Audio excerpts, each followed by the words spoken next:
Hey everybody, Payments Professor here, and it's time for part 2 of credit risk, the return of the debits.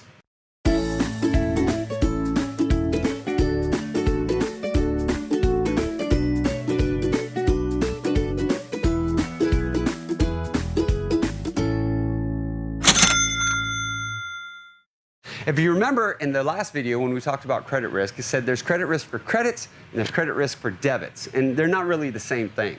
They are and they're not. I mean, it's making sure we get our money. I mean, that's at the end of the day, is making sure we have our money. Well, with credit risk, I said that we want to make sure that we have the money before we release the credits. Well, what about if we work with debits? And we're going to really focus more on ACH right now. Because if we have an ACH debit file, what happens if we have somebody that's, say, collecting debits? Let's use, for example, a gym membership. So I have a gym, and the gym is going to be able to collect their monthly dues from all their members.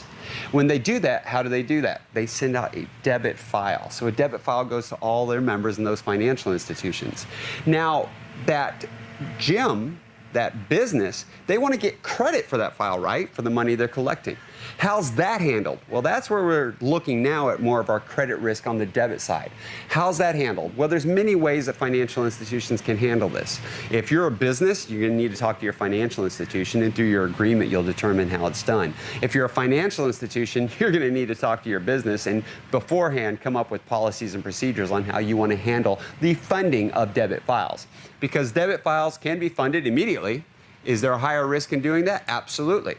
Debit files can be funded at a rate of a percentage immediately and then some over time. Again, you can develop policies and procedures on that. That's really a lot more high level than I plan to go to in these videos. So if you want more on that, message me and we can definitely discuss that. But what we want to look at when it comes to debits is there's that initial funding, because when the debits go out, that you know they're going to be collected, but there's also the possibility that they're going to come back, that they're going to return, especially in consumer debits. Okay, consumer debits actually have a 60-day period that they could come back. There's a 60-day window in which consumer debits can be returned.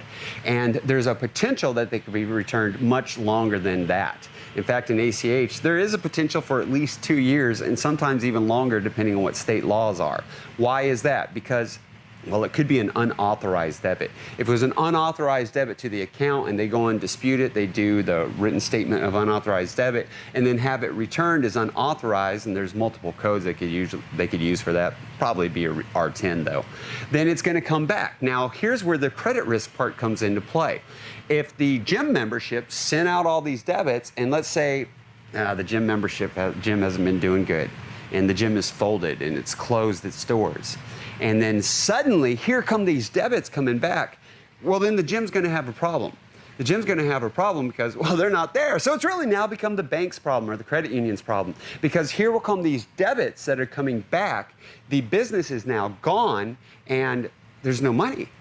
There's no money to fund these debits that are coming back, because you got to give the money back when you give a debit back. And who's going to be held liable for that? The financial institution is going to be held liable for that.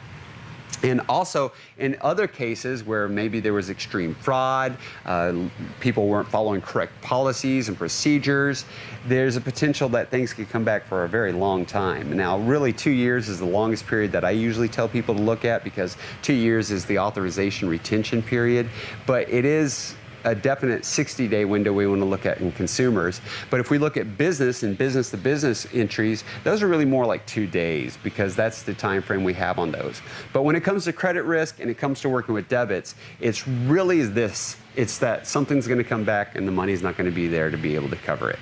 We work with that by having policies and procedures in place, and we work with that too by having really strong agreements and knowing our customers. KYC rules definitely heavily apply here. If you got any questions, got any comments on debit risk, if you would, please put them in the comments below. Or you can also email me, kevin@paymentsprofessor.com. Of course, you can do like a lot of people tend to do and just send me a message. Be glad to make some more videos for you. Hope you're enjoying the Payments Guard in this summer of risk. See you in future videos.